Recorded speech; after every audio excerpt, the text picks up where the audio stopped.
It's Wednesday on Your View. Welcome to the show. I am Morayo Afolabi Brown. As always, I have the ladies with me. Nima Akasha Zibiri. Good morning. Yes, both of us have the yellow brief. Touch of you have the yellow and purple. Yeah. And I love the purple dress. It's a modestly posh dress. Beautiful. Beautiful outfit. And she insisted on match it with yellow. You have to wear it with yellow. I kept saying, she has a vision on how she wants it to be combined. She went on my Instagram, found one of my old videos with the yellow and said, this yellow. So fortunately, I still have the veil, but it's going today, I'm sure. This is the last time I'll be wearing this yellow. How are you doing? I'm fine. I'm grateful to God. And I must say, I'm grateful to God for a lot of things. You know, my daughter wanted a sewing machine. And you said so. And I had a high budget from the ones I had priced. But I was lucky yesterday. Saw someone on Instagram. I checked her page. And when I told her it was for my daughter's birthday, I got a discount. Oh, very, very huge. I saved so much. I'm happy for you. I saved a lot. Wow, that's she was so excited. Nice. It's easy to use, and she started using it last night. She knows how to sew with the machine. No, needle. She knows how to do needle. She likes to cut things and sew them. So now she has a machine, and she tried to start yesterday, and we broke the needle fast. We're there. We're almost there. Nima's daughter is 9 years old, and her desire for birthday gift is sewing machine. That's not normal. It's not common, but it's a good thing. And I'm happy that you've young girl. Very bright. I mean, you're amazed at how bright this young girl is. Yes. Well, you must have been really busy yesterday because my kid called over and over again. I wanted to speak to her to wish her a happy birthday. I finished 11. I still tried to make her a birthday meal, but I heard her telling her aunt on the phone, I'm not doing birthday party. We don't do parties. I said, How are you doing, grateful to God for life, you know. And I just want to, I know someone who tried to commit suicide yesterday. And many times you think, this person is okay, everybody around saw him, he's okay, he's fine. But there's no pressure that should make us want to take the gifts that you cannot give. You see, this life that we have is a gift you cannot give anybody. It's a gift that God has given you, and no matter the pressure, we mustn't allow external factors. Let us take away something that we cannot get back. You know, so my desire is that if anybody feels down, anybody's feeling pressured, please speak to someone. If nobody, speak to as many people as you can, but get someone to listen to you. Do not resort to taking anything. It's interesting that you know this person. So do you think that he didn't have anybody to talk to? Because obviously he tried to kill himself. So I mean, I don't know how close you are to him, but so did he try to reach out to anybody? Works, I know where he works. He has his he lives with his parents. He has siblings. You know, so it's not like there are no people around. But for the first time, I was looking at me and saying that depression is like, it's not normal. Yeah. It's not normal. It can happen to you. So I think that we must increase our awareness of what to look out for, so that we can reach out when there is need, you know, and we must keep on having this conversation. So remind the person that is depressed that it's not over. There are people that will be able to support you through this process, and you can still find joy despite the pressure. And in this case, it was not financial. What makes it hard for a lot of people who go through depression to speak is because you don't just go about just telling everybody. You're looking for a safe haven. So that's really the point. Where can people feel confident enough and vulnerable? Our learning curve is that let's be a safe haven for people to come. Let's be approachable. Yes. If you're a parent, if you're a sibling, be approachable. Don't put your children under unnecessary pressure, because that's your last line of defense. That's the first line of defense. So if your children cannot come to you, there's a problem. So be accessible and let your children be able to come to you. How are you doing, Mariam? I'm doing fine. Yesterday, I stopped over at the Lekki Conservation Center. Yeah, we saw the pictures. My book. You saw the pictures, right? Yes. I was just really warmly received by my NCF family, I like to call them. And I'm just so grateful. We have lots of plans. The DG of the foundation was just truly excited. I was like, you know, anything and any way that they could support me. So I'm just so grateful and happy. I've been getting, and for all of you who have been ordering and sending me pictures and your reviews, thank you so very much. Let's go there. Let's keep buying on Amazon. Thank you. Yes, so you're dollar rich now. You're now big girls. Yeah, I'm getting alerts in dollars. Thank you. That's good. That's fantastic. Which means that we just but it's mainly about the message. You know me. It's about the message. At the end of the day, are we not going to be profitable? We have to be profitable. As modest as we like to sound, at the same time, I think it was BC that taught us that no matter how much we like to be very good, let's not forget the numbers, which is great. Also, congratulations again. We're looking for the next next book for the end of this year. Yeah. Really looking forward to it. I don't know why Mara It'll keeps be giving me this easier. timeline. No, This timeline. It'll be easier. You've already gone through the... Yeah, it's easy now. We'll yeah. see. Anyways, so we're still reveling How in you the doing? excitement of the book. I'm fine.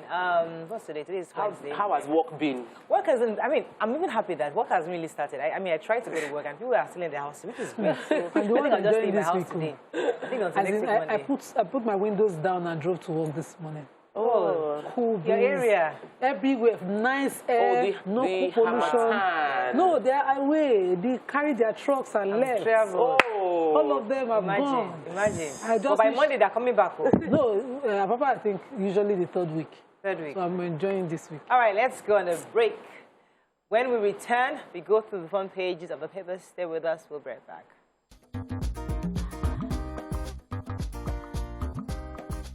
Stay tuned. Your View will be right back. Right, we'll start with The Nation. FG set to gazette order classifying gunmen terrorists. El Rufai, carpet bombing of forests will end banditry. Uzodinma fails to name crime sponsors in Imo. 4 killed in failed Osun jailbreak. INEC releases timetable for Ekiti governorship poll. Ibadan kingmakers meet today over succession. Doyin Salami is Buhari's chief economic advisor. And Sanwo-Olu parties to Magodo. Dispute meets today. Okay, let's start with the major headline. Who has that story? headline. Yeah. So the Minister for Justice, my favorite minister, and Attorney General again. Yes? In the papers. Because it's the one I always talk about the most. Not about favorites like that. It's about, features all the time. And so this time around, he was being questioned about, terrorism and banditry. And he says that, that, yes, that the most important thing, because let me go directly. The question was on whether the Super Tucano jets that we got have been deployed for the purpose of, stopping banditry. And he said that the most important thing, because he then highlighted the process, that which of course is to prescribe them, and that has been done by a court, and that the court order is more important than the gazetting. That gazetting is just formality. That once the court has said that they are now terrorists, that's okay. And so they went direct and said, are you now deploying this to them? He said, hey, like I said, a court order has been obtained, prescribing them first. We did that for IPOP, we did that for Boko Haram, so that the government can then fight them and deploy state apparatus to curb their excesses. And that's what we have done now. The court has given an order, and terrorism, anybody with a gun, the pronouncement has been done, declaring bandits, cattle rustlers, kidnappers, all of them as terrorists. Okay, have they deployed? At the end of the day, says, I don't know whether or not that's been I cannot answer that. But the English was Political plenty. answers. Plenty. All right, let's Okay, take so another yes, reaction. the governor of Kaduna State, Nasir El-Rufai, has said that he believes that in order for us to solve this issue of kidnapping and banditry is to carpet bomb the forests. So, in my understanding of carpet bombing, it means just bomb that place and clear it. He says the trees, we will plant them again. Yes, there may be collateral damage, but we'll plant the trees, and then what's important is to get people back into the communities. He says, really, the truth is our military is overstretched. There isn't enough of boots on the ground, and there are many security issues across the country. So maybe this is the best way to go, although he also advised for better strategic ways to handle this. Yeah. I get him. I understand it. Yeah. But also, it didn't make the front page, but Gumi was talking about some people who, when the military say they went in and they bomb a certain place, sometimes they affect innocent settlers in these communities because you go in and you bomb it. Yeah. So said it, collateral damage. But the truth is, okay, In the what do you think about that? What I think is that why do we have this forest unused? Wait. They're already there, so what do we do with it? Let's deploy state apparatus to take over those lands. Give them to serious-minded people that will secure. Let them use it for proper farming. And forest. Having them, then you take off the forest. So that's what he's saying. That's what he's saying. Don't bomb. That's They what have I'm to saying. burn. People are there. Don't Criminals burn it are there. Have you over. driven past any of these Take forests it in recent over. times? Have you driven past some serious forests? Muriel, You need to say it. Even normal Yeah. bush. I've not been Yes, abroad. it's not- My husband traveled to when I go not a back, hot and he topic. did a video Yeah. along a stretch that would be a forest in Nigeria and abandoned. And it was an entire farm, an entire town, all the Oh, way. yes. And you're talking about- we can take over like that, secure that place and make it All right, please. productive. All right, let's move rather on. than make it a Ekiti hideout. State will be having their elections on June 18th of 2022. This is in accordance with the law that they must give a 90-day notice. Now, starting from the 4th of January to 29th of January, parties must now conduct their individual primaries and pick their candidates. The reason we're taking this story because we know there are people that are watching from Ekiti State, but more importantly is to appeal that from the internal party process down to the election day on the 18th, we don't want any blood spillage. My mom is from Ekiti, my husband is from Ekiti, my husband is from Ekiti, and we have family members in Ekiti, and there is nothing political that should be worth the life of any Ekiti citizen. Very true. So we can do Very this true. peacefully. Yes. All right, so 4 inmates were gunned down on Tuesday to try to escape from the correctional center in Ile-Ife. Wow. So after 9 a.m. Devotion, they looked at the entrance and said, okay, these people are not They there. have monitored the time. They're monitoring the entrance. They started walking towards it, spoke to the guards there thinking that, they can get away. So they started running away. And because the police mistakenly shot them and gunned them down immediately. You say mistakenly? Not mistakenly. Okay. Deliberately. Deliberately gunned Targeted them. them. But mistakenly killed them. Yes, Is that yes, what yes, you're yes. trying to say? Probably. I think that at the end of the day, it's to serve as a deterrent so that nobody gets any ideas going forward. Moving on to the punch. Next time we So can like taste them. Can we taste them next time? Do we have teasers? Auntie, We don't have teasers. So. we don't have battery set for the teaser. Oh, please. The punch. Borayo.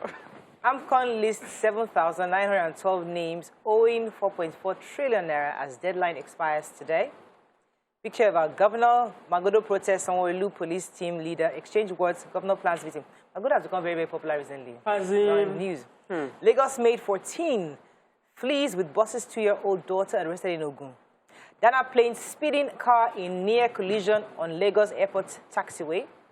Oyo awaits ex-AG's petition on Olubadan. Government pledges smooth transition. Presidency Tinubu group's boast of national spread, says ex-governor ahead of others. Automatically in 30 years' time, youth will carry government's mounting debt burden, says Owonikoko. And Muslim ticket unacceptable, says Khan. Ohaneze to lobby North, Southwest for all Igbo presidential race. Okay, story, we take it. The major headline. So AMCON has the deadline for the publication of about 7,912 names that are owing this nation in several capacities by borrowing from companies, private and government entities will be published. So I'm hoping that by tomorrow morning, the major headline will be their names. Because according to AMCON, the National Assembly had given them an ultimatum that expires today to publish the names of these people, and that 1 month has expired. So they are going to name them, and we're looking forward to that. Okay, let's go on a quick break. When we come back, continue with the punch. Stay with us. We'll be right back.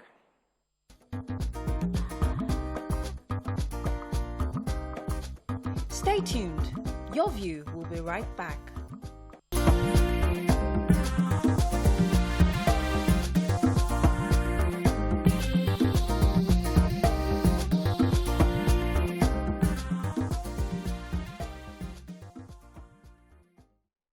Thanks for staying with us. We're still in Punch. Let's take another story. I was going to take the story of the human interest story of this young 14-year-old girl that went away with her boss's 2-year-old son from Sunday school, because the Sunday school teacher knew her and allowed her to take the child. She left the child and she traveled all the way. I think she was found in Ogun. Actually, a woman saw her begging for alms and saw that the child was very, very sick and ill. She took both of them in, helped to rehabilitate the little child to be well.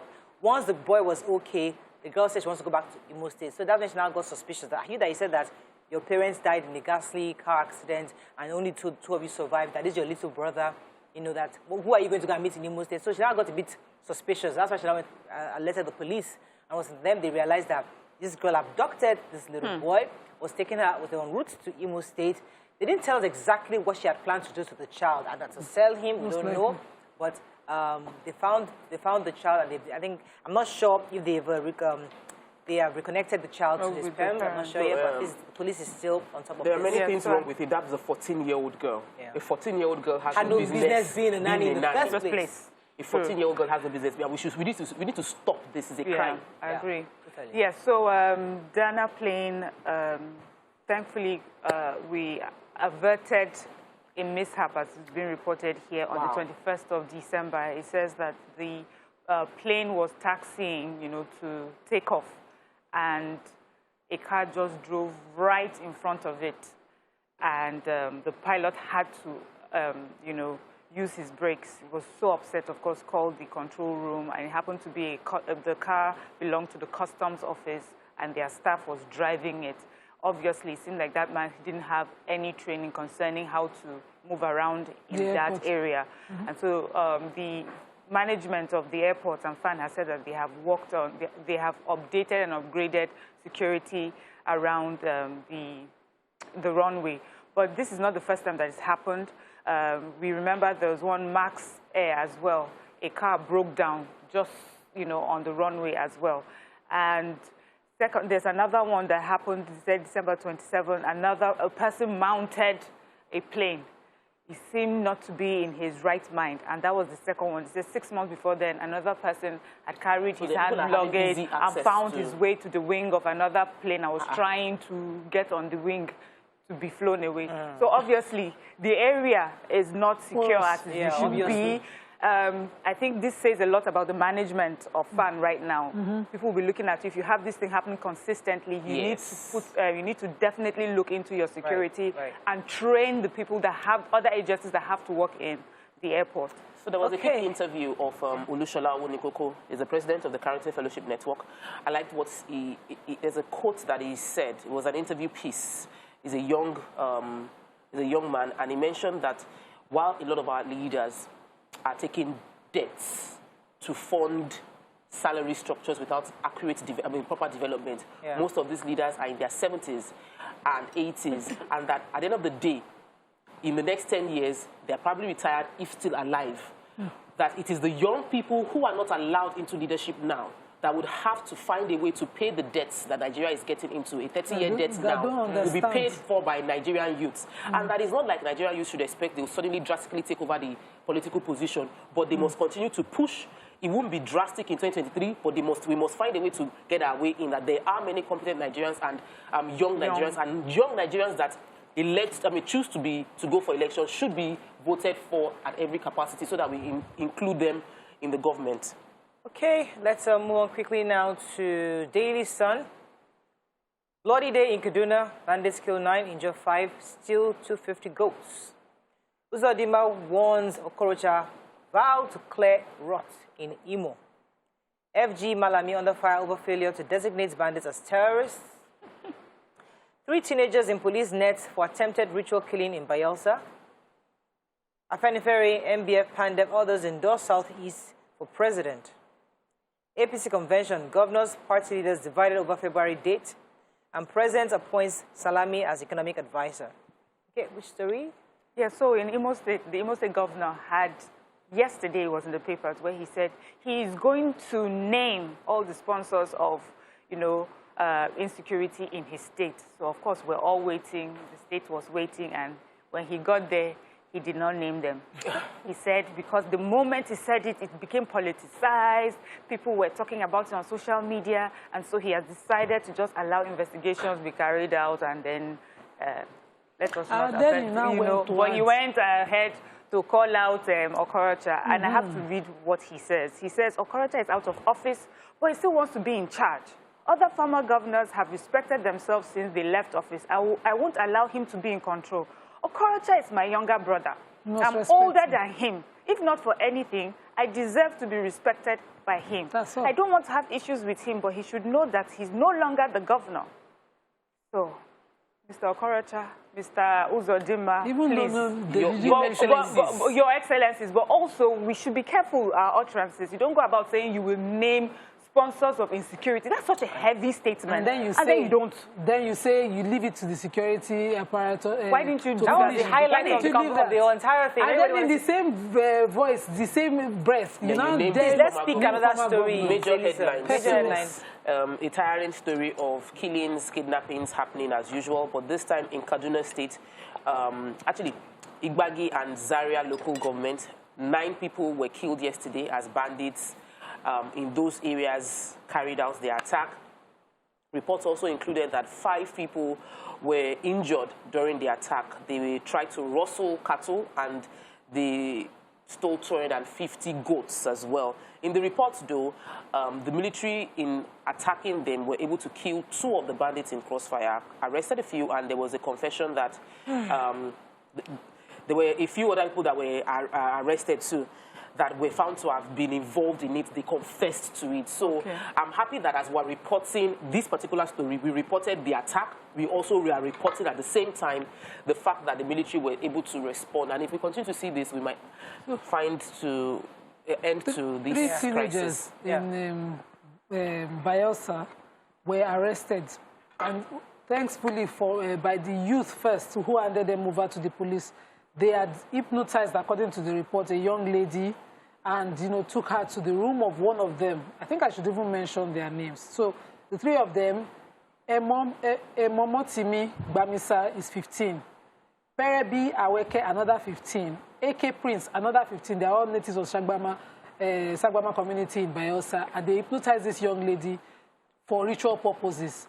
By the time they were accosted by the community, they had already cut off all her fingers and sprinkled the blood on the mirrors. They were already carrying out the ritual. The community suspected the way they moved in, went in, beat them up. The community beat them up and arrested them, handed them over to the police. And the police has confirmed that the young lady is in the hospital now, receiving treatment, and that they would prosecute these 3 young men. I hope that they prosecute them for the least attempted murder. I have the story of Pandef. So the Afenifere, Pandef, and the Middle Belt Forum have agreed to endorse Southeast to produce Nigeria's next president. According to them, there must be restructuring before 2023. However, all of them have agreed. They said that at the launch of the Power Shift movement and 40 million ballots movement in Awka, Anambra State yesterday. And they're saying specifically that all of them are saying that every region should get a taste of the presidency. And after that, we can now begin to see how we can focus on other factors of bringing in a president. For now, all regions should, for equity, for the sake of equity. But first, we must restructure before 2023. That's the only way all sides would have a voice at the table. Moving on now to Vanguard. Magodo land tussle drama as police from Abuja defy Sanwo-Olu's quit order. Malami's reasons not tenable. Oil price tops $80 per barrel as OPEC paints positive 2022 picture. Bandits attack 3 Kaduna local governments, kill 9 and injure 5. Again, no provision for West-East coastal rail in 2022 budget. Insecurity anticlimax as Imo governor fails to name sponsors.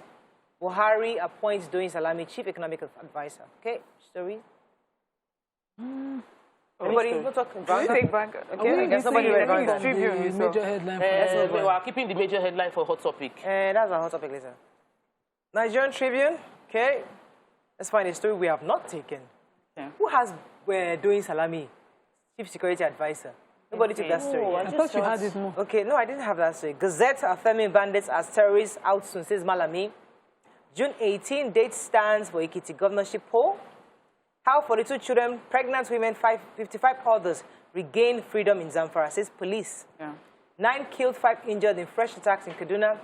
And short invitation to scuttle age-long tradition on Olubadan's stew, Olubadan in council lawyers right Makinde. Yes, a notorious bandit leader, Bello Turji, yesterday said he was said to have freed over 50 kidnapped victims in his custody in Zamfara State.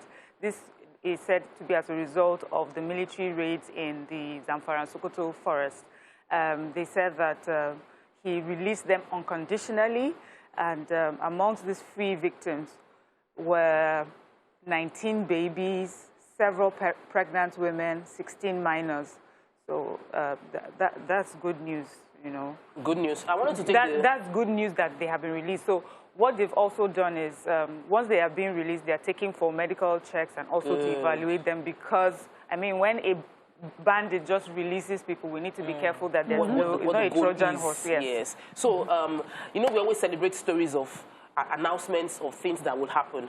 So in March 2021, the Minister for Transportation, Rotimi Amechi, announced that there's going to be a coastal rail between Lagos all the way to Calabar. Everybody celebrated. It was talking that Nigeria was at the verge of signing a loan agreement for the takeoff of this project. 4 months later, it disclosed that even the London-based Standard Chartered Bank has agreed to finance the project. However, when we now saw the budget for 2022, there is no such project included. I would appreciate if we focus, like, I know that there's a lot of work going on and sometimes it doesn't get approved, but let us only talk about things that we're already doing. Let's only celebrate things that have already been done. Enough of we are going to, and then... Well, I think there's a process. You start by putting it in paper and then eventually now put in a budget. So they talk about that. So Nigerians, we need to learn to separate. So when they tell us that, we don't start dancing. We're like, okay, you have done the first step. Let's see what you are doing next.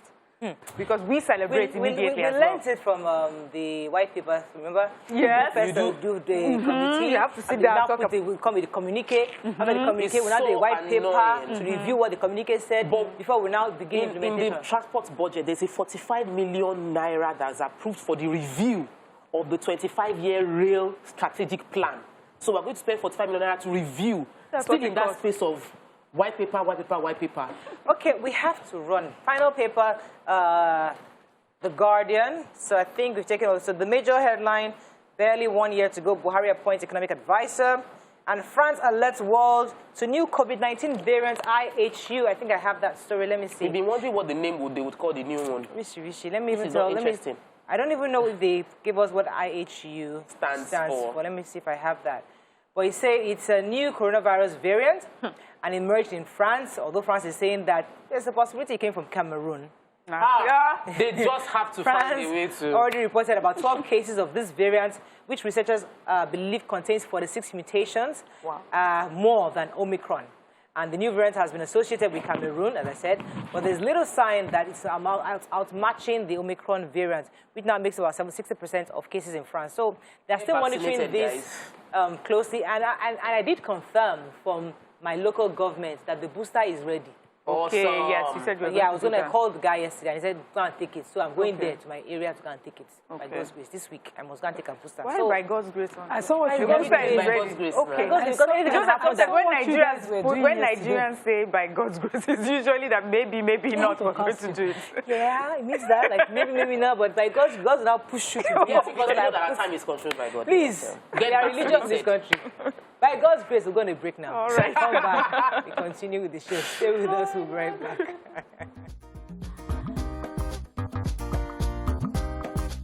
Stay tuned. Your View will be right back.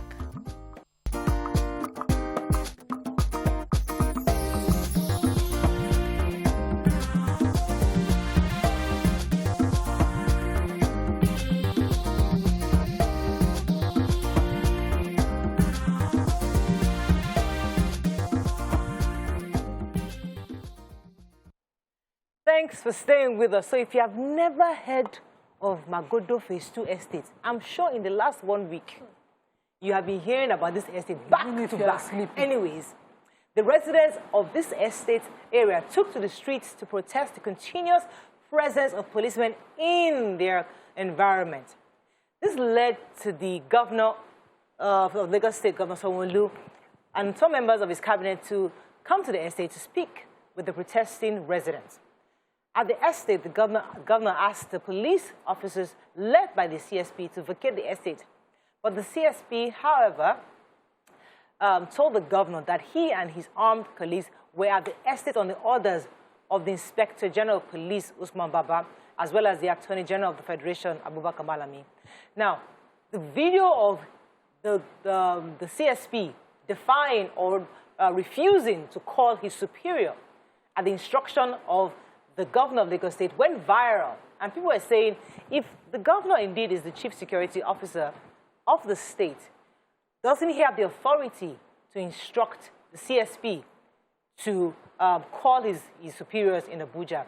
Now, we all watched the video, and the question really is, where do you draw the line? You know, someone's saying this is raising the issue of state policing. This and others are saying, is this the same governor that they said gave the order for the army to shoot innocent protesters? So if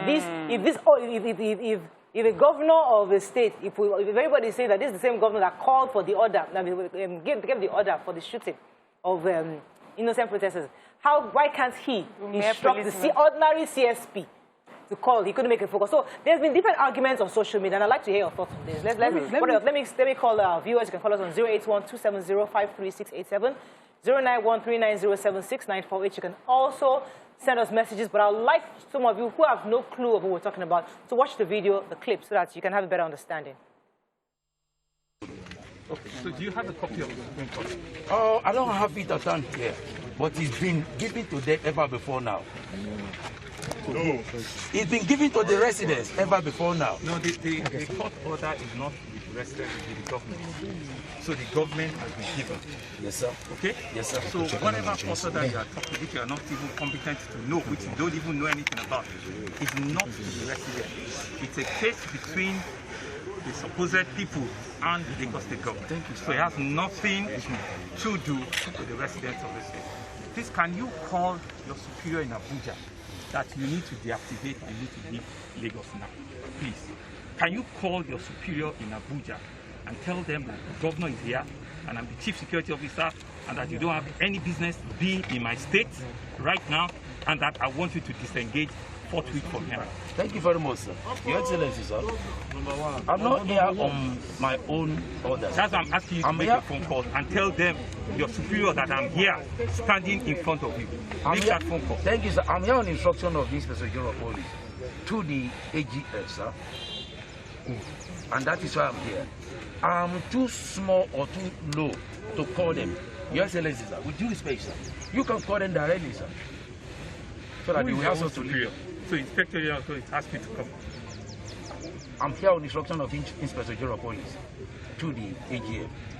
Attorney General of Defense. I have spoken to the Attorney General at this moment, so he's not aware that you are here. Well, we are expecting you. So that's the video that went viral. It is. Nima, let me start with you. What are your thoughts on this? I just wanted to take the risk to say that it's obvious that the last call is not with the governor in any of these matters, including the toll gate and what we just saw here. This is a chief superintendent of a police officer saying to the governor that I dare not call the person that deployed me here. Most likely, I can only take calls when they call me to give me a new order, but I dare not call them, even when you are standing in front of me, to reverse the order, to say anything in this country. And so you would wonder how the instructions or the cadre of the police runs. I would expect that if the IG had deployed police officers, the commissioner of police, who is the immediate resident police officer, will be aware. And so that the governor does not need to be here to do this. The commissioner of police can be invited to the office because, you know, of course, of the governor, and made to understand that this has to stop, and he can then, you know, report. At least the commissioner of police has been promoted, is now an AIG. Report to his authority, his superior, Nima, and say, the commissioner of police was there 2 weeks and they ago did not even answer. and gave the order 2 weeks ago, and then And the they people did on not ground said they did even not get signal. The commissioner was on ground in Magodo, mentioned that they should go back, that because it's an issue with the governor, and the police officers on ground said they did not get signal from Abuja, so they couldn't take orders from the person on ground who is in charge of the environment. So it just is scary, Murayo. It is. And as it is now, for me, this whole situation, or the way we run Nigeria, we don't allow offices or the authority, the right cadre to be respected. All lands in all states are directly under. That is what our constitution has provided. That is what our Land Use Act has provided, that the governor is in control of all land, holding in trust for the people of the state. Even if there's an issue and it borders around land, the governor has to know. Now, for me, I also felt that the governor didn't need to be here. He is the governor. You didn't have to be talking to the ordinary CSP. Sorry to use the word ordinary. You are an elected office holder. You don't have to talk to an appointee. You have the power of the people given to you by election. If the governor could not reach the AG, those are the two officers mentioned by the CSP now, the IG and the AG of the country.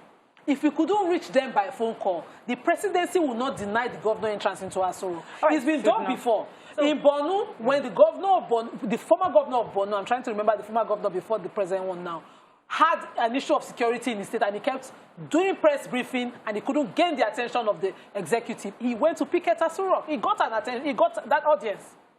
All right, so I hear that. Let me come to Mariam because the governor specifically said that he has spoken to the Attorney General, Malami, and he said he's not aware that you people are here. According to what he said in the video, he said the Malami is not aware that you're here. So the person who sent you, that's the IGP, call him.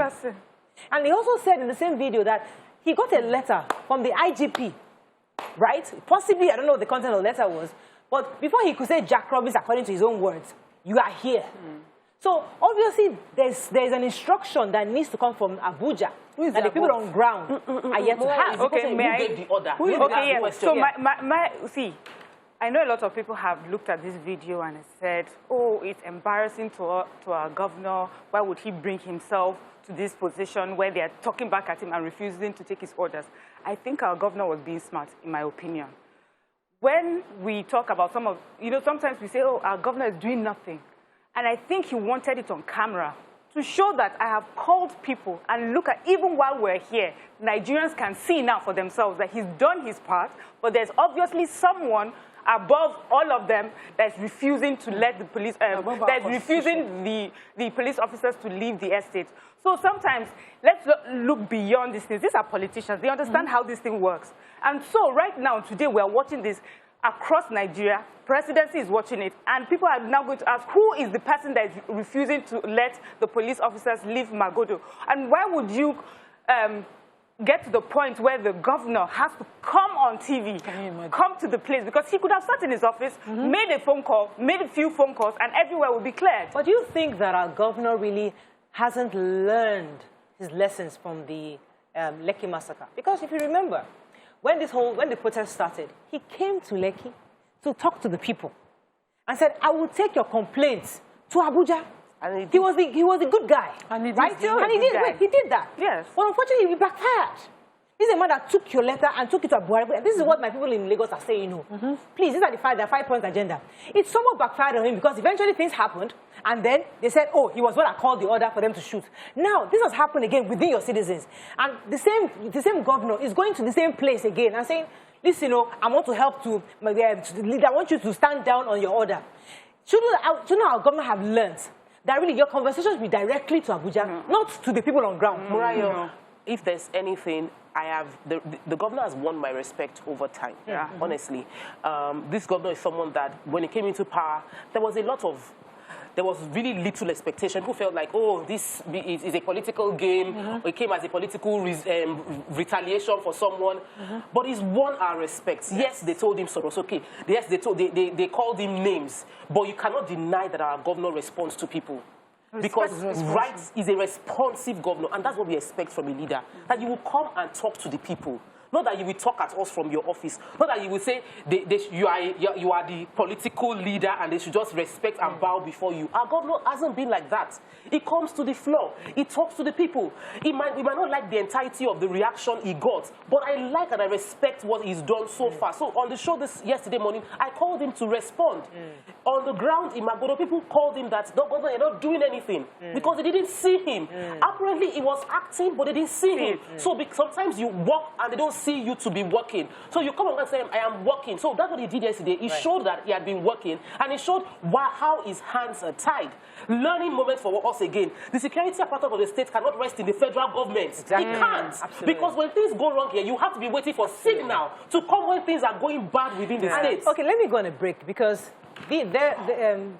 therefore lies the argument for the state policing, where he keeps saying, I am the chief security officer of the state. I can't be. What does it really mean? So what does it mean? Let's go on a break. When we come back, we dig further. Stay with us, we'll be right back.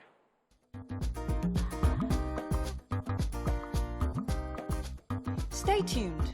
Your View will be right back.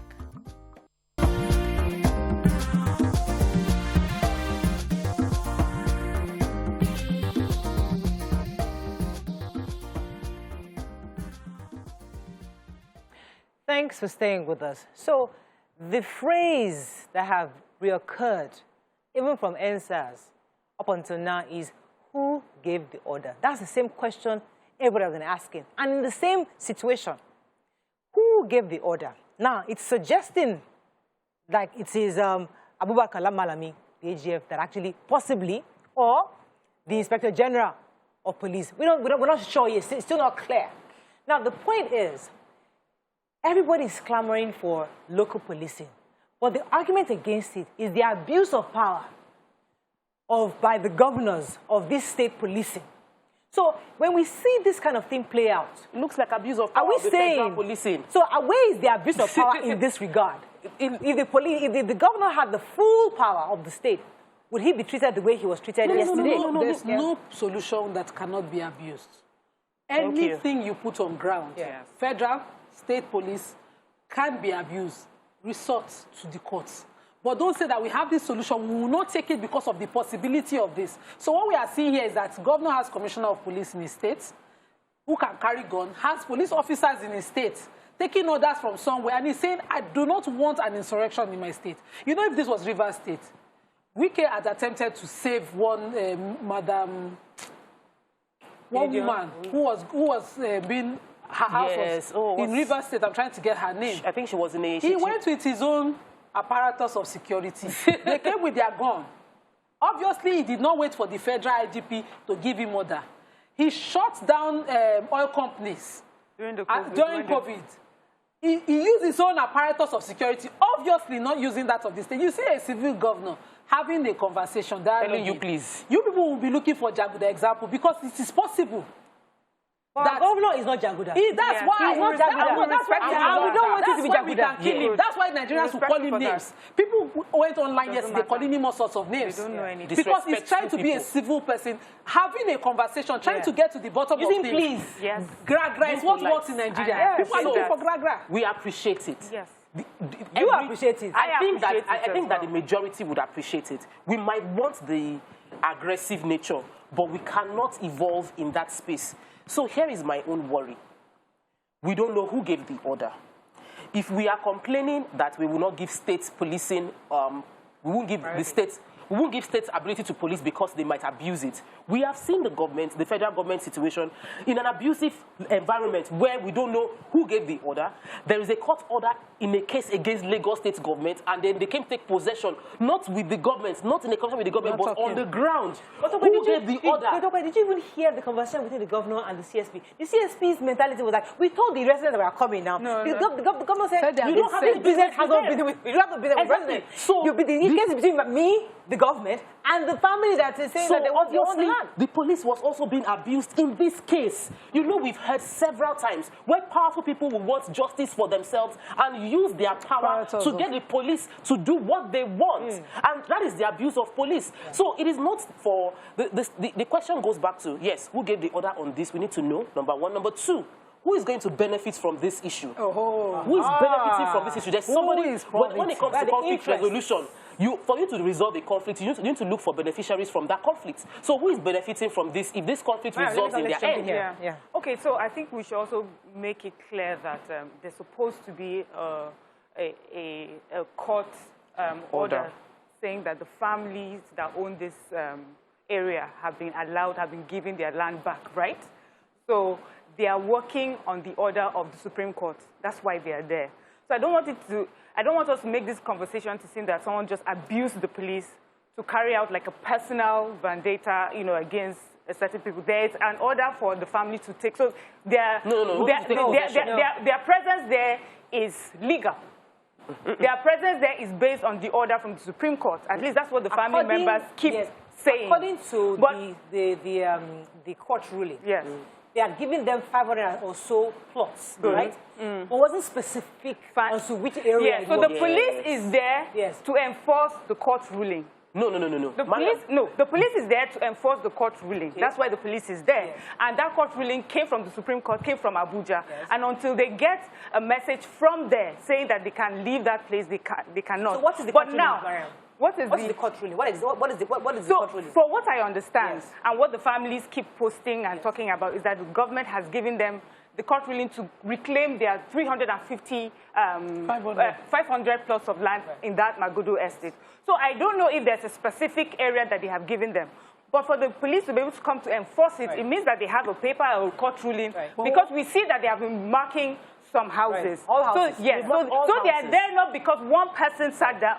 The way I understand, one person just sat and said, I'm going to make the Magodo residents uncomfortable. Now, I think what the state governor is doing now is to see how we can amicably solve this situation. We have two people their money, their years in building their own personal assets on these lands. And then we have these families that feel that this land is rightfully ours and was taken away from us because of corruption. So for me, what we're trying to see is how we can fairly resolve this issue. In resolving, there's an 11 a.m. meeting today, which we're obviously going to be monitoring. Yes. To see what happens, because the governor has called on all the major stakeholders to have a meeting at 11 o'clock this morning. So I wanted to quickly say that there's a conflict of interest here. In this case, there are two valid parties, the Lagos State and the family. These two parties got a court order. The family are not saying they brought an enforcement order. We just saw military officers. There's a court judgment that they're relying on. Yes. But there's no enforcement order from any court saying we've gotten an enforcement, we are trying to enforce this particular order. Okay. So some judgments are declaratory, they are there. The parties are now going to go back and resolve on how to settle. Yes. Are we going to take over people's houses to give you, or we can resettle you somewhere? Those are now in negotiation. Good. The family will not now just show up and say, mark. Yes. Except, no, I'm just trying to clarify that the order is from somewhere else. They accept there's an order, and that order is not showing any court. So somebody is behind this. That's just one. Two is that in this case, the person in question is not a party here. We don't know the name of any of such person. We only know that the governor of Lagos State, who is a party, and this whatever family people are parties, we can see them. When you want to come, you don't just come and start marking houses. When matters like this happen, there's always that room for mediation. There's always a revaluation of properties. You don't just make people uncomfortable as a resolution to this. The governor in the state, for instance, now, who has power over all lands, can say, this is how we want to resolve it. Let's move to another area and resolve it, because we don't want these people to lose their investment in this place. Ask you a question. So to put the governor in a position where he doesn't even know what is happening, and he's saying to you, whoever sent you here, call him. It's wrong of that person, whoever it is, who's making going to calls. I don't want us to go into the case proper, because the truth is that they're still trying to resolve. All parties are valid, right? The family, the state government, even the residents who have legitimately built their houses. Who have COO. So they're all legitimate parties here. But as I said, the parties are going to have a meeting today. But the real crux of our conversation this morning is the authority of the chief security officer of the state over a situation that is coming directly from Abuja. Where do we draw the line? And that's the real question. There's a clash. Why is there a clash? And can we learn from this clash going forward? Because we're push those in the National Assembly that, listen, we want state police. And they're all arguing, saying, no, it cannot happen. Can we use this as a premise to say, listen, we need authority over our policing within our states? Sadly, there have been several situations that we can use as premise. There have been several times when security within the states is abused. Ability to give authority is not there within the state. You are the chief security officer of your state, but you're powerless to control any major security apparatus, which is why they now created Amoteco and all the other para-security outfits to support. But we still believe that the real solution lies in reviewing the constitution itself. That would give it. If you can't call me a governor and I don't have power over security in my state. Let me take this call from Olumide. Call my organ. I don't have power. Olumide, are you there? I'm here. You're live. Go ahead. Sorry for keeping you. Good morning to you. Morning. To you all. Thank you. First time caller. Welcome to the show. I want you to take cognizance of the fact that there was a Supreme Court judgment And that judgment, coming from the Supreme Court, I believe the Attorney General and the Inspector General of Police should have a say in what the Supreme Court judgment is all about. The judgment did not come from the State High Court. It came from the Supreme Court. So I want you to address that issue that the Attorney General of the Federation and the Inspector General of the Police should have a say in executing what the Supreme Court says. That's my submission this morning. Good morning, all. Thank you. So, and I guess that's why the governor mentioned in that video that he has spoken to the AGF and he has spoken to the IGP, because of when you get a ruling from that level, those are the people that are leading the enforcement of that ruling. And that's why I was trying to say that. So those are the people that he had to call out, and he's called them out. But now we'll see how the federal government, whoever they are, would now respond to this. So you have to wrap up on there's a process. messages on Facebook there's a process to how judgments are. When you get judgment, you don't just go and start to paste it. I don't think that's what happened. So I'm just saying that in the course of that process, there's time. This all of us can be avoided. It's been years. Yes. It's been years. This did not just happen within a week. This has been many years. This picketing cannot just be out of the blue. Exactly. The government cannot just not know what is happening. Because if the Attorney General, who is the custodian of this Supreme Court judgment, is saying, I'm not aware they are there. According to the government. What I'm saying. Hang it there. And the government himself said that the custodian of this Supreme Court judgment, saying, I am not aware they are there. So if it's the Inspector General that now sent them, on what basis? By now, the government should know, because, you know, he's a party in this matter. And that is the why Attorney General for Lagos State, representing him, would have been presented with the court order, said this is what we are going to be doing. And that is why I feel that the governor planned to say that on TV. I feel the governor planned to let Lagosians know and the Magodo residents know that I have called those involved. They have said they don't know. So let's hear them and let the whole of Nigeria and Lagosians and Magodo residents hear I've done my part. That's why I feel it's a deliberate move, because the governor could have sat in his office and handled that conversation that happened there. And again, from my own view, I feel that the governor is playing the good guy that we saw in Lekki, and playing the good guy. I don't think he's playing. When I say play, when I'm saying playing, I'm saying that he is a good guy, and that role is playing, and he's being himself. His being himself can be counterproductive. So sometimes, in my own view, my view is that this good guy that we saw that went to Lekki Toll Gate to speak, to mediate amongst the people and the federal government. Still doing the same. He's doing the same thing. He's himself at the Magodo. I'm saying, if by doing that, is that the right approach as a governor, or should he have stayed in his office and made that call? Executive call. We're all critiquing and analyzing and condemning his action for being a good guy to go there. That's the point I'm trying to make. So, Mariah, it's okay to critique personalities, but that is the truth. Different personalities have their strengths and they have their weaknesses. It has what makes it admirable, and it has its backlash. But I personally respect people who are respectful of others. He understands his office and what he's meant to do, but does not think that you're less of a human being, that he cannot converse with you respectfully. Right. So that one is left to us. Okay, that's all we can take on this segment. We didn't take any comments on Facebook. Please, can we read before I run off? Even Sanwo-Olu won't take this nonsense. Malami and the IG, we know they gained admission to school through quota system. This is very sad. I wanted to respond to that. Aduni Fernandez says, imagine you are the governor, you don't have the sole authority over your state. This country is serious. Any other comments? Nothing? All right, that's all we can take. Let's go on a break. When we come back, move on to other topics. Stay with us. We'll be right back.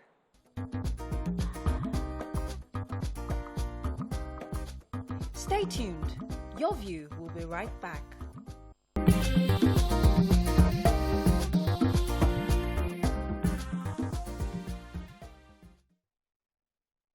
Thanks for staying with us. So we're bringing in our guest, a two-time Honorable House of Representative, Honorable Bush Alebioshu. He's going to be our guest, but we're going to be discussing education, but we'd like to hear his thoughts on this topic we just concluded. So I'll still go back to education because I really want you to, that's what you're here for. But before the break, we're discussing about the governor's trip to Magodo. Correct. Now, there are two things the ladies and I have discussed earlier. The fact that he even went at all. And there's a point of view that should he have even gone? Secondly, the police not responding to his request of calling the IGP. Was it in the place of the police to do that? What's the law as the chief security officer of the state, does he have authority over the police officer, or he doesn't? I mean, those are the two issues I'd like you to touch on for us and give some clarity. Thank you for having me. First of all, when we take a look at the fact that, I mean, you said, should he have gone there? This had been all over the news for several days. And I think I had seen a placard where it said lives are at stake.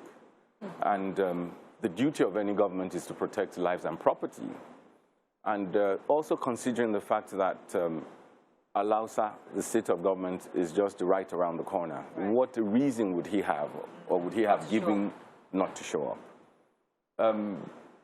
On several occasions, we had the question had been put forth to say, is the governor actually, are the governors actually the chief security officers of the states? Mm-hmm. On paper, yes. On paper. But who do the commissioners of police listen to? The IG of police. Yes. Who does the IG work closely with? The Attorney General. Yes. And I'm glad that this has happened because we never really paid attention to it. And until things actually concern us personally, we don't get to stand up to it. So with this, I mean, I'm glad it was all over the news, and the powers that be, policymakers, legislators would also see that there is need to change this. So you used to be a House of Representatives, but we're talking about this issue of local policing, state policing, and it's taking forever. There's just so much politicking and talk over it. They can't get us to a consensus. Do you think this might serve as some kind of a premise to begin to restart this conversation again? We need to understand that various representatives come from various areas, and every state would have its, let me put it this way, its agenda. If it's not top on the agenda, I really don't see this happening, unless, I mean, we have the Governors Forum, and I think with the strength of the Governors Forum, now that they have seen it happen to one of them, they should be able to lobby their representatives to really look into this. Before we leave, I would like to just ask you about the feedback that the governor, I almost call it backlash, I want to say feedback that the governor has gotten, that maybe he shouldn't have gone there. It wasn't a proper show of power for him to go and be talking to people like that. Yes. That what would you, being that you've been in the political position, you're a leader yourself, what would you say is the right approach? Would you say what he did was the right approach, or would you have done it differently? Until you find yourself in that position, you wouldn't be able to. I mean, he's the one who knows the amount of pressure he was under, number one. Number two, we need to understand that there's politics, there's power, and there's also what you call arrangement. Arrangement. Not in all cases do you solve issues with this isn't fair. Sometimes you have to put being fair aside and to really tackle the issue. Like I said, he would have had to go through Magodo on a daily basis on his way to work. What reason would he have? What's the most he would have done? He would have sent his top security aide to go speak with them. He wasn't there for the police. He was there for the people of Magodo. So once we understand that, it depends on how you see. Muhammad Ali said something. He said, for a long time, he thought it was the dare that crossed the road, until he realized one day that, wait a minute, it's really not the dare that crossed the road. It's the road that cut through the forest. So when you sit back and you find yourself being a resident of Magodo, would you actually say, no, the governor shouldn't have come? Rather? How you put that. I mean, the only person they could look up to was the governor. And being there was not for the police, but for the people. Right. Okay, so I think we got some clarity on that. So we're going to go back to the issue of education, which is why we brought you here.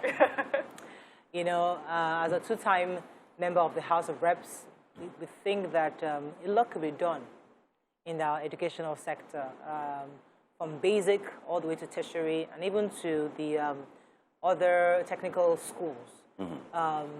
So many interventions, international or local, and for some, one thing has been very, very apparent. None of it has really, really worked. You know, all these international bodies come in here, they come with all these fantastic programs, they train 1,000 people, and they go off, and they get more international funding, and we don't really see the crux of what they're doing. So what do you think, as we enter the 2022, what can government begin to do across the board, from basic to technical schools and tertiary institutions? What can we begin to do to change the educational sector within our country? That's a broad question. Well, we have to start from the genesis of the problem.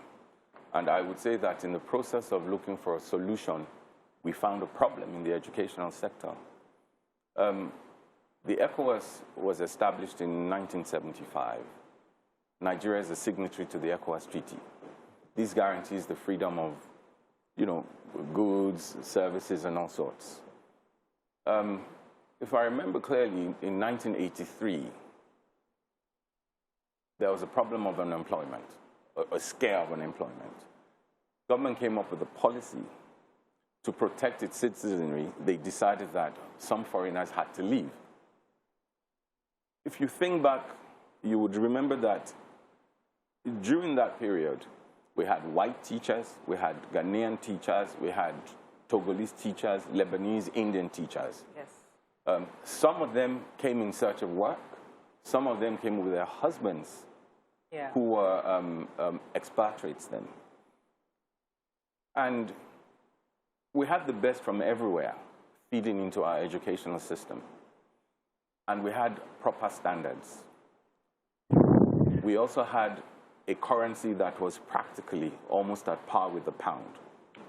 So for those who are British, or who were British then, they lived a better life, earning the same amount of money or even less in Nigeria than being in England. The Ghanaians who came were attracted by the value of our currency. Now, over time, when we decided that foreigners had to leave, I think, if I'm right, I think they had either between 90 and 60 days to leave, 90 and 120 days to leave. So what happened? They left with all that knowledge. Fine. We wanted to create employment, so we looked to graduates. Oh, you studied biology, you're going to become a biology teacher. You studied mathematics, you're going to become a mathematics teacher. Forgetting that studying something and having the passion to teach it are two completely different things. Fast forward to now. Government came up with other policies, realizing that government couldn't do it alone, and decided to look in the area of the private sector. So what did they do? They gave out licenses to individuals and people from the private sector, and they came up with schools. But the problem is, the question is, what was that to address? Was it that we didn't have enough schools? Or was it that we were looking at the quality and standard of education? Now we're dealing with the fact that we can't have foreigners come here because our currency as it is really not as attractive to them. Right. The Ghanaians don't want to come anymore. They're comfortable where they're at. And we've seen so many schools now. I think Lagos State alone, as of 2019, had 20,000 registered private schools. Registered. Now, did the number change the standard of education and the quality of education? The answer is no. So what should we be looking at? We should be looking at more teacher training colleges so that the best quality teachers, if our currency isn't attractive enough for them to come, it means then that we have to bring the mountain to Muhammad. Right. Have them train people with that passion so that the same knowledge can percolate down. Okay. So I know that we have colleges, education, teacher training schools. We've always had them. But what we tend to find is that for most people who go to these places are maybe people who had missed getting to proper universities, following a course that they wanted, and so they always feel that teaching is something that they could just rely on, that would take them. That was the barest minimum. So the colleges of education that we have already, I feel that that's where we need to work on and find better trainers or improve the standards of these colleges of education. And maybe the entry level for colleges of education should change. What do you think? That's exactly what I'm saying, or I'm trying to say, that we shouldn't be focusing on new schools anymore. We should be focusing on if it can be privatized so that, I mean, we have consulting firms coming up with fantastic consultants who are well paid. So why can't colleges of education also be structured like such, so that the quality you're bringing, I mean, education has gone way beyond where it used to be. We have so many issues to deal with right now. We have dyslexia, dyspraxia, dyscalculia, special education. I was somebody who was dubbed like as an olodo when I was younger. But it wasn't the case. It was just that I learned things differently. And until I discovered that, I tell people, be careful what you say to me, because if you ask me in 30 years, I'll tell you that's not what you said. I found out that I had that gift of a photographic memory. Fantastic. And I had my own way. Whatever I listened to, you were more auditory. I was both auditory and visual. And this is still happening right now. And if you know what it leads to, it even creates bullies in schools. Because if you're not seen by the teacher as a brilliant one, they look upon you like, well, you're the runt of the litter. And every human being wants respect. They form a bond with other runts of the litters. If you look at the statistics reeled out a couple of years ago, said 1 in every 5 pupils today suffers from dyslexia. Wow. So do we have what it takes? Exactly. Those are the kind of teachers we should be. Look, I mean, there's a saying that the difference between a stepping stone and a stumbling block is how you use them. So why don't we turn those teachers from stumbling blocks to stepping stones? So let me come into the primary education is the bedrock of everything. Because if the foundation is wrong, you really, whatever you build as a structure on it would go bad and it would not last. Primary education in Lagos, some of us in Lagos, we kind of complain the schools are not good, but like Lagos is paradise as compared to other schools, other communities within the same country. Correct. And then we complain that 10 years down the line, the migration of the kind of people we don't want come in, but we didn't stem it at the right time. So beyond Lagos, how would you say, you were in the House of Assembly, what would you say policy-wise, what would you say representative-wise could be done by those there now? What would be the right move to solve the problem from the foundation? Because we have the largest youth population that you can see per capita in the world. So we have potential, but if we don't use them well, we'll be grooming criminals. How can we convert this potential into prize for Nigeria through the education sector from the primary sector? I think we need to understand that the private sector, the public sector isn't one that should be joked with. Excuse me. Excuse me. You discover that I'm yet to see a governor or president of Nigeria since Nigeria was birthed that attended a private school. No, private school? Yes. Sure. From Shehu Shagari to Obasanjo to everybody went through the public school. Maybe in another Excuse me. Sorry? So maybe in a few years, the next crop of leaders will be... Well, whether we like it or not, God has a way of designing his things. But as we speak, a lot of members of the House of Reps and state assemblies and senators all went through public schools. So we need to understand that there is need for a lot more attention to those public schools. You know something that I wanted to corroborate with what you said is that we can get some water for you. What we observe, because people kept saying our educational sector is bad, our curriculum is bad, and some of the data that we've seen is that it's not that our curriculum is so bad, is that the teachers are not teaching at optimum.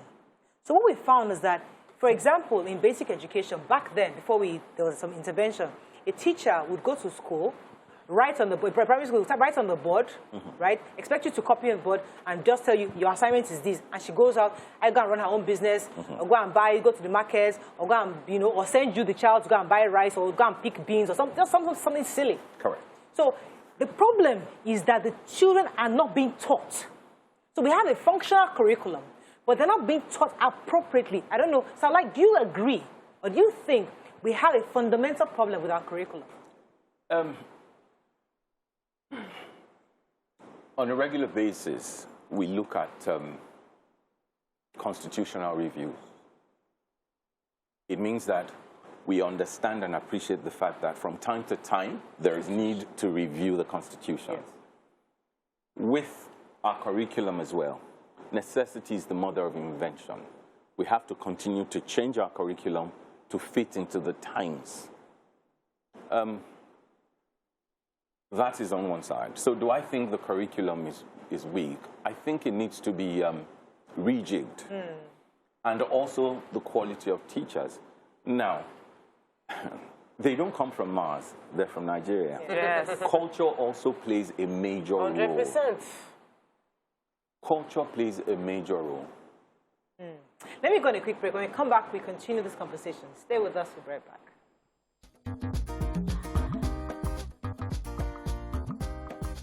Stay tuned. Your View will be right back.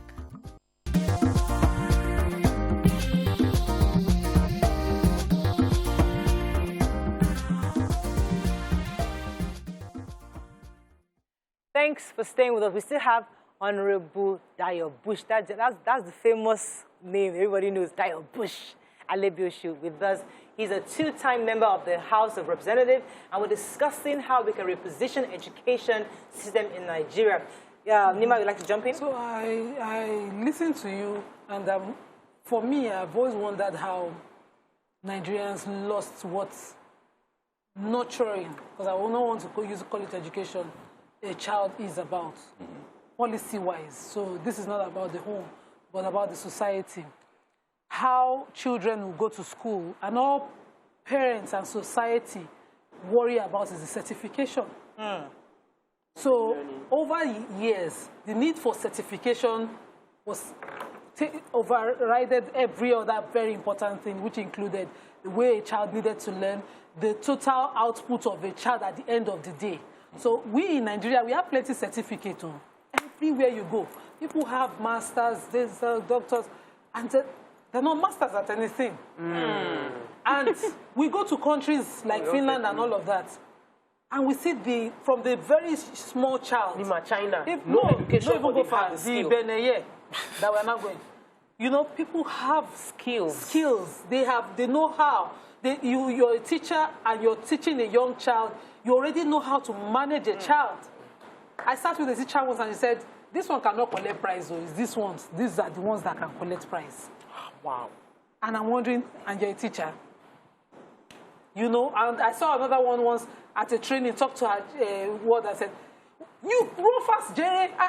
I said, did you train her? And she was like, and she did not come that day. I said, this how? Me now, I don't have any certification in education. All I know is how to be a good mother. That's natural. So some people have seen that, and they pay for that, and they grow that in societies. That are we here? We normalize the number of. If I want to get a teacher now, how many certificates? Let me add to your question. So what I'm hearing him say, this formal, foreign, international, Western education. Did we create our own? Is it serving us as of today? Right? Because what we're saying is that other countries, like she has said, China, have developed through skills acquisition. So should we begin to remodel the kind of education that we're doing in Nigeria? Let's use China again. Can we remodel a system that is easy for our people culturally to imbibe and make that our own system of education rather than they just go to Britain, teach mathematics, British in Yoruba or in Igbo or in Hausa. Can we have that and something that is it possible? We have different types of cultures and societies. We're not from we come from what I refer to as an oppressive culture. Right. Okay. You're younger than me.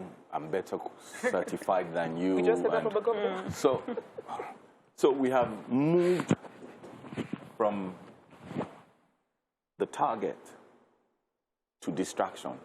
What makes us feel good? That's a word. To what makes us feel good. It's become more of bragging rights to say, I have this, rather than I just got back. your penchant for knowledge. Like you know it. Yes. So when you have that knack, when you have that desire to learn, why is this way? Why is this that way? Sometimes you find out that your mind almost has a mind of its own. Okay. You want to do something else, but you want to know why this works this way, and then you go that way. We've seen kids do that. However, what caused this? Every bully has been bullied and just wants to pass it on. This started from the colonial days, and we're still struggling to shake it off, to see that, oh, this does not... I mean, how do you explain people who came from humble beginnings and have found themselves in government, but struggle in solving those problems they faced when they were struggling? I would like to answer to that. How do you explain that? It's a case of, oh, the one that got away. In Yoruba, they say, the one that got away. But we have so many people who are not looked at. When you take the American system, please permit me to quickly use that. What was Obama's reason for using Hillary Clinton was that, oh, her strength was in foreign policies. As a parliamentarian, as a senator, we should see more of that. How many teachers are represented? How many people have they... you need to understand that in every society, in every family, in every business place, there is some level of politicking required to get what you desire. So we need to have teachers in the House of Assembly. Yeah. And in this, who better? We tried it for the constitutional review. We had of the professors in we Nigeria. had a doctor, our minister for health. He's a medical doctor, and yet this seems to be like the most stimulus season in our health sector. There's been several strikes. They've been fired. They've been re-employed. But he has combated COVID, though. You have to give him some credit for COVID. Did they create... But also he's a minister in a democratic system where he needs to talk to different people ahead of him or below him, you know, to pass whatever. Let's go back to education. But yes, but education for me is, you know, we hear this conversation constantly comparing, Western education and our cultural ways. And, you know, you made a point about the oppressiveness of our culture. And I hear this regularly, the China, the Finland. If our culture is oppressive, do we do away with it completely in localizing our educational system? And when we also talk about localizing our educational system, what exactly are we saying? Are we saying just use Nigerian languages in passing, you know, information, or do what we're already doing and make it more Western than Nigerian? We need to understand something, that what is culture? Culture is the lenses through which we look at things. We learn it. Our grandparents, our parents, those older brothers or those older ones you look up to in the community and things like that, who influence how you think, the mindset. There's need for a reorientation of that. How we see certain things, like I had said, I just want that certification, that's all I need. Because most requirements are, for example, for you to apply for this job, or for you to sit in any parliament, you need this. For you to contest as this, you need this. So the focus is, let me just focus on getting the certification. But what about knowledge in itself? We have a lot of knowledgeable people. And, I mean, records have shown that our doctors are hot when they get out there. Yes.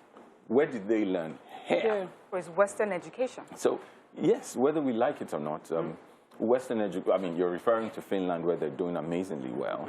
So I think what we need to do is take those things. I always used to tell my colleagues that there is need for the domestication of every single law that we see. So whatever, you just don't take it. When I read the papers, I understand that this is somebody's view, this is somebody's opinion. So I try to read in between the lines rather than just taking it, thinking that this is nature communicating with me, you know. So let me try to paint the picture of what we're trying to say earlier. So we have, let's see, an entire class, Nigerian children, there are 10 of them, the entire class, right? So 2 of them have natural gift. Correct. Or certain, maybe they can absorb the Western knowledge because of their natural gifting. Others take in knowledge in different ways. So I think it was BC that explained it to us the last time she was here, that the Western education, so 2 of you in class, do pass exam, you're academically inclined, you pass the exam, you go abroad, and you do very well. The Western education hasn't benefited the remaining 8 because they're not able to this knowledge. Now, if this same knowledge has been broken down in their own dialect or based through the lenses of which they were raised, and we help them to understand, maybe we'll have more doctors. So you're not only getting 2 doctors now that traveled abroad, you're not getting like maybe about 7 or 8 doctors who will still become doctors because they have a better understanding of this knowledge. That's what we were saying earlier. Okay. Is that a valid argument? To address that, yes. I don't totally agree with that. And I'll tell you the reason I don't. When you go to a doctor, 1, 2, 3, 4, 5 of us have malaria. Even when the doctor knows we have malaria, they would ask further questions so they know the appropriate medication to prescribe for each one of us. It's obvious and very clear that we've had a one-size-fits-all system. I mentioned earlier dyslexia, dyspraxia. The teacher also needs to, the teacher is frustrated. How inspired is the teacher? Now, I saw a case where a teacher was really upset and said, I don't know what's wrong with this child. Never pays attention. And the parent was also, so I looked at the teacher and asked, what do you think the problem is? Said, too playful. And I said, no, that's not the case. Do you know how the human mind works? Do you know, the body receives 11 million bits of information per second. There's a lot the child, do you know how many times you want to say something and you're thinking, what was I going to say now? So you can imagine a child, 11 million bits, and the child is only able to process between 40 and 60 bits of information per second. So how do you get that child when you realize that the child is strained? How do you get the child back? This Finland that we're talking about, at any single time, have between 2 to 3 teachers in a class. And it's not like they have a heavily packed class anyways. They have, what, 15, 20 pupils in a class with 3 teachers in a class at the same time. They would have understood, they would have profiled. How often do we profile our students? So it means that we have to prepare the teachers in order to impact positively. All right, let me take this call, because you keep going back to the issue of the teacher training. So we're going to come back to that. Let me take Sheson. Sheson, are you there from K2? Yeah, I'm here. You're live. Go ahead, please. Yeah, I want to talk on the Sanwo-Olu residency. It's your view. Let it count. Go ahead, please. Hello? I want to talk It's your view. Let it count. Go ahead, please. Okay, I want to talk on my Sanwo-Olu resident issue. See, there is a court injunction that says, let so party take possession of their property. That is the highest court in the land. Let it be respected. Highest the governor could do is to call the party involved and see how he can manage the situation. The policemen who are there, they are working according to the instruction given by the court, the highest court in the land. Don't let us make mockery of our judiciary. Let the police do their job, and let the executive or whatever, the people that make law, let them do their job too. Please, I don't want a situation whereby people will be saying, why should these people want to take possession of their property? It is the court that gave such injunction and let it be respected. Thank you very much, Cheso. Yes, go ahead. So, okay. Go ahead. Yes, you were saying we'll just go back to teachers' training. Yeah. And, you know, when we talk about domesticating our, you know, our education, I know of children who went to village schools, and they have teachers who teach them in local languages. And the only thing that those children can live with is the fact that they can speak the local languages. So just knowing the local language does not explain the physics, the chemistry, you know, in the local language. And many people are like, and then you see these children now. I went to school with a few of them who are now moved to regular schools. And they are struggling. That's one. Secondly, there's this world out there that does not really recognize the fact that you only speak, you know, your local language, and it does not reflect in all the other things that you know, that helps you career-wise. So I'm thinking domesticating education it has to do a lot with values, civic duties, you know, things like that. Let's localize that. Let's teach our children the things that their rights and responsibilities as Nigerians within Nigeria, and marry it with the Western education that the world is thriving on. When I refer to domesticating it, don't forget that a lot of the books we use, the case studies and all, are foreign to us. How do we explain it in such a way? You're speaking in it that the pupils would understand. You're talking about, you're using cones to explain stuff, and the child hasn't even seen a cone.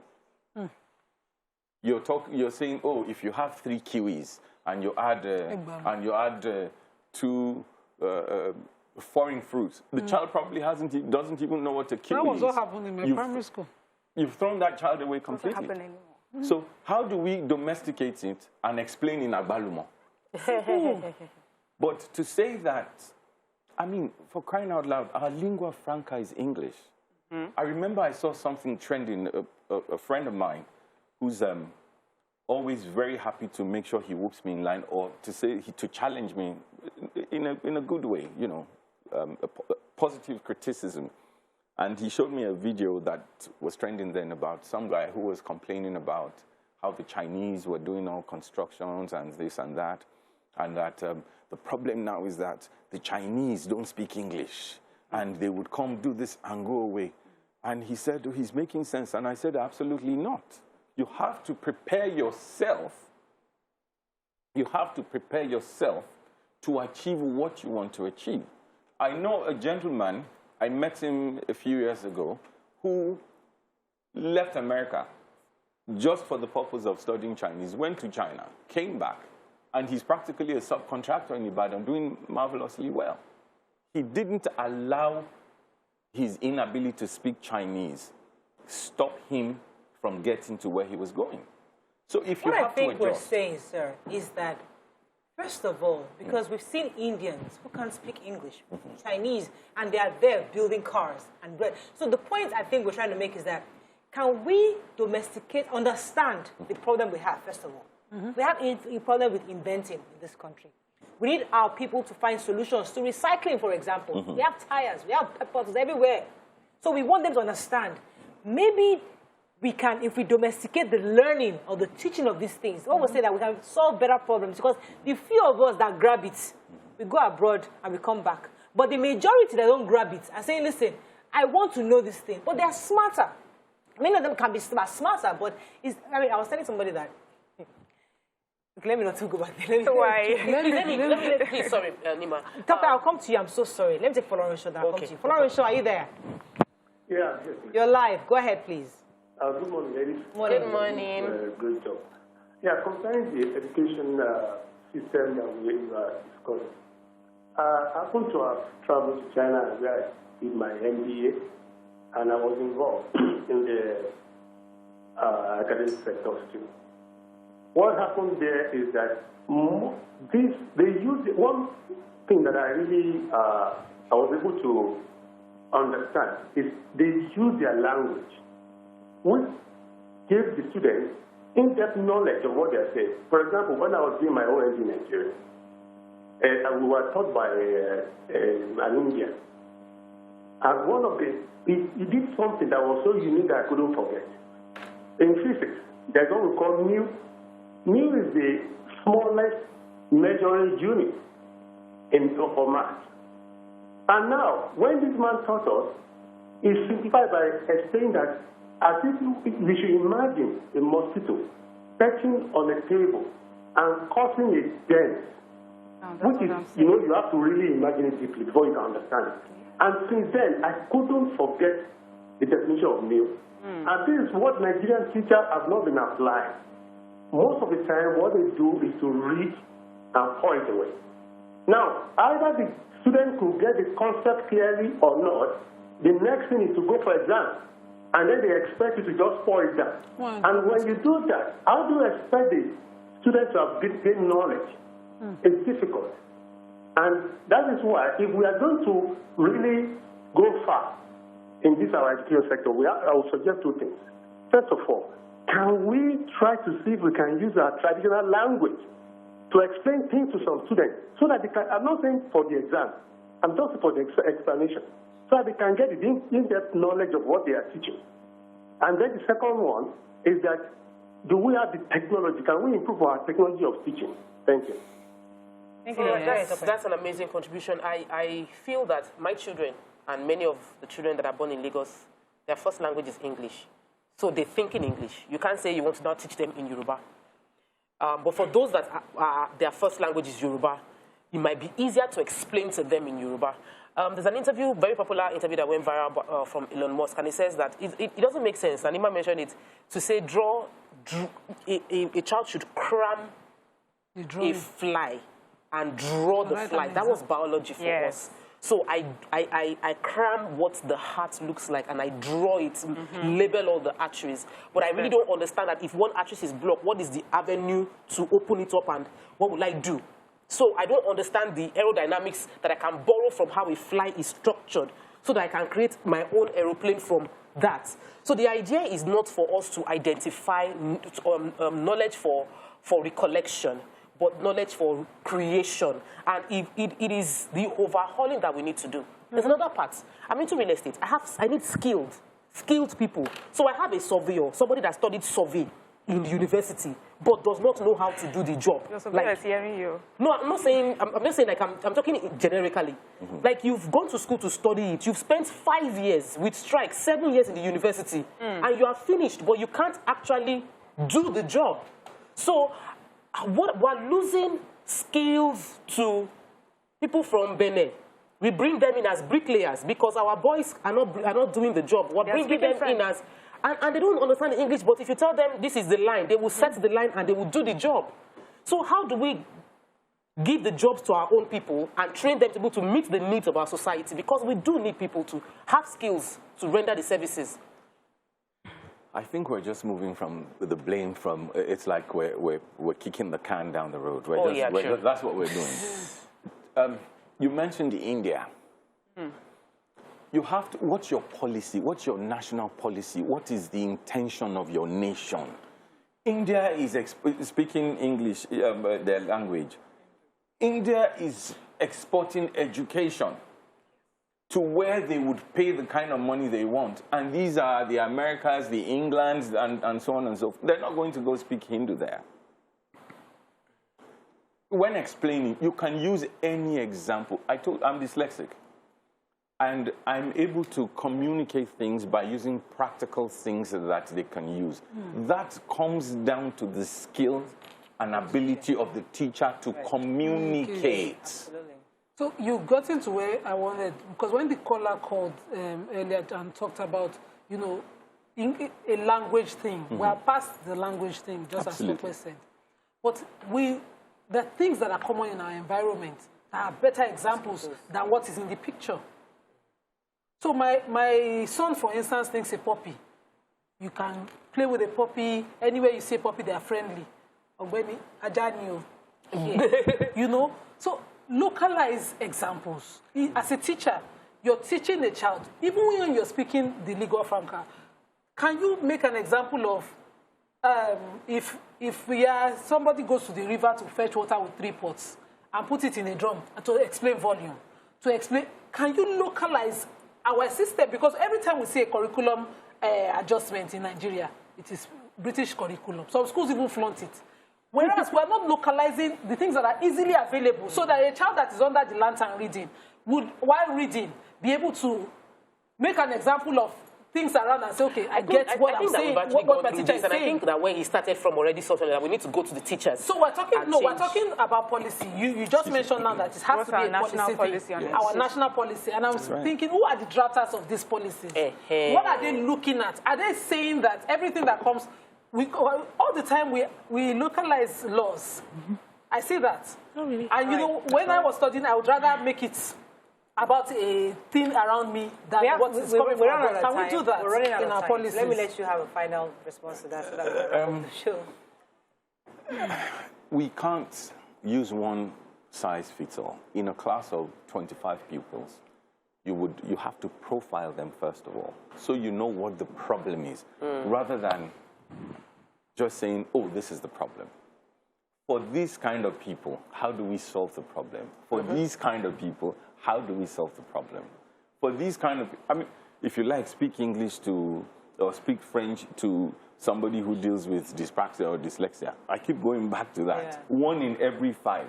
So it means that if you have 25 pupils in a class and you have forms A, 1A, B, C, D, E, the 5 arms of that year, you have 25 pupils in that year times 5 to up to from 5 or year 6.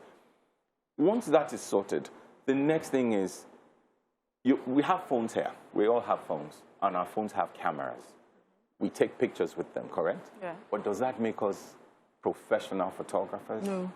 Can we take the same pictures as somebody whose passion is to take photographs?